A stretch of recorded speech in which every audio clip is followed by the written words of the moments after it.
hard-earned money to our cause, I thank you from the bottom of my heart.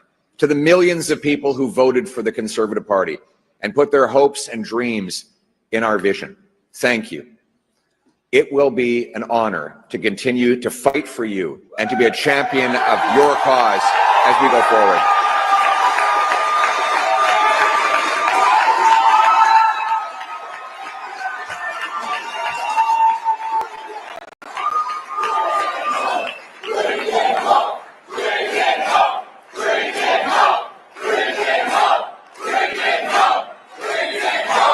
Ça serait un grand honneur de continuer de me battre pour vous, parce que c'est un honneur d'être votre voix, c'est un honneur de me battre pour les valeurs conservatrices pour lesquelles vous avez voté, et surtout, ça va être un honneur de continuer d'avancer la promesse du Canada, que chacun ici au Canada qui travaille fort pour avoir une belle vie, une belle maison abordable dans une communauté sécuritaire. C'est ça notre vision et on va le ramener chez nous.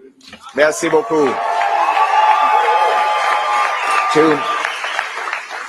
To my fellow Conservatives, we have much to celebrate tonight. We've gained well over 20 seats. We got the highest share of vote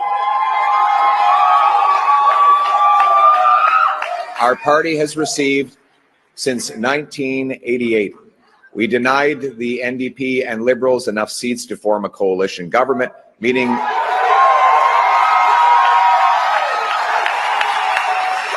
and we did all of this in a very difficult environment.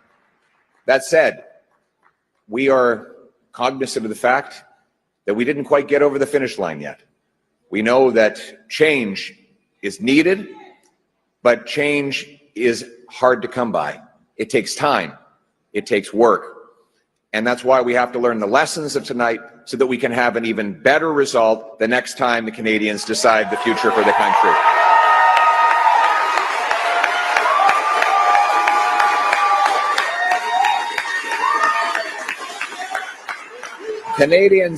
Canadians have opted for a razor-thin minority government, a virtual tie in the vote count.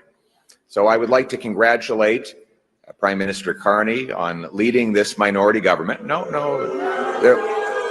We'll have plenty of opportunity to debate and disagree, but tonight we come together as Canadians. We will do our job. Yes, we will do our job to hold the government to account. But first, we congratulate people from all political backgrounds on participating in the democratic process. And as I said, while we will do our constitutional duty of holding government to account and proposing better alternatives, we will always put Canada first as we stare down tariffs and other irresponsible threats from President Trump. Conservatives will work with the Prime Minister and all parties with the common goal of defending Canada's interests and getting a new trade deal that puts these tariffs behind us while protecting our sovereignty and the Canadian people.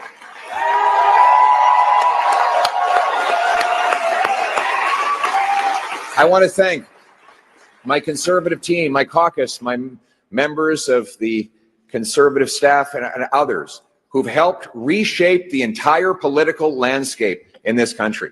Conservatives have achieved major breakthroughs tonight. We brought in record support from blue-collar and unionized workers, youth, new Canadians. We gave voices to countless people across this country who've been left out and left behind for far too long. We won the big debates of our time on the carbon tax, on inflation, on housing, on the drug crisis, on crime. Conservatives have been leading the debate, and we will continue to put forward the best arguments to improve the lives of our people right across this country. But we will not stop there. Every single day, our Conservative caucus and I will be holding the government to account on behalf of the millions of Canadians who believed in the message of change. En tant que parti, on a grandement élargi notre soutien et chaque jour, le caucus conservateur et moi allons travailler à Ottawa pour rendre des comptes du gouvernement au nom des millions de Canadiens qui ont décidé de voter pour un vrai changement. J'ai eu l'honneur de parcourir le pays, parler aux milliers de personnes qui ont partagé leurs préoccupations, leurs peines, leurs espoirs. Everywhere I went, hardworking people took precious time out of their day to tell me about their struggles, their pain, their fears, but also their hopes and dreams. Welders and waitresses, farmers and factory workers, seniors, small business owners, and single mothers, young Canadians and young families pleading for the chance to own a home, parents who worried that their kids would never be able to move out of their home, grandparents who saw their grandchildren suffering from the shortfalls of our economy, and countless others who are afraid to go outside because of the rising wave of crime. All of these stories touched my heart and gave me inspiration to work towards something better. These people continue to need voices, and I will continue to fight for them every day, and every day we will never give up on fighting for the Canadian people.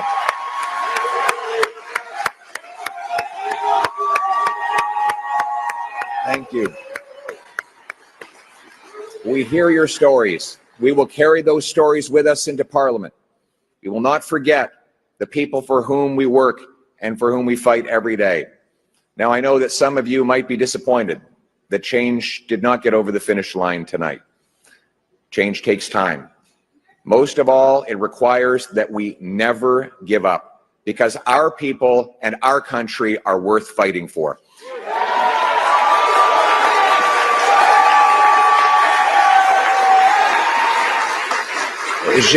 Je vous ai entendu et j'ai apporté vos histoires avec moi tout au long de cette campagne. Et vos histoires vont rester avec moi lorsque je me bats avec mon équipe conservatrice pour vous défendre et pour avancer vos intérêts. À ceux qui ont désespéré besoin de changement, je sais que vous êtes déçus. Le changement est difficile et ça prend du temps. Surtout, ça veut dire qu'on peut jamais lâcher. Parce que notre pays et son peuple méritent qu'on se batte pour eux. I will never give up on fighting for everyone who stood with us today and the millions of people who voted for other parties. And so, my message tonight, for the single mother working 2 jobs but still has an empty fridge and an empty bank account, for the young people who despair at never being able to afford a home, for the seniors on fixed incomes whose savings are eroded by inflation and no longer feel safe in their local neighborhood parks, for those who are now living in fear and terror because of crime, for those worried about losing their jobs because of unacceptable tariffs from the United States of America, for all of those who feel left behind and forgotten, my message is one of hope.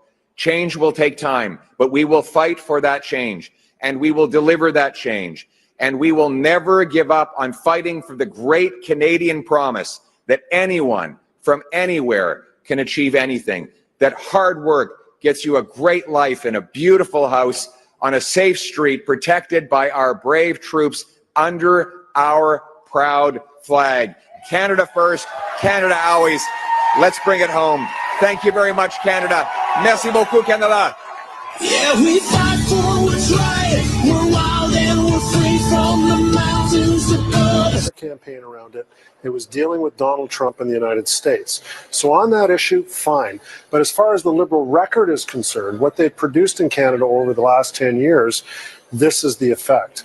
More people, by a considerable amount, feel that the country's on the wrong direction rather than the right direction. And we can say, folks going through it, boomers, Gen Xers, it's pretty consistent right across the board. Yeah. We're going in the wrong direction. Now, I think it was attitudes on Canada. Oops, sorry, is that me?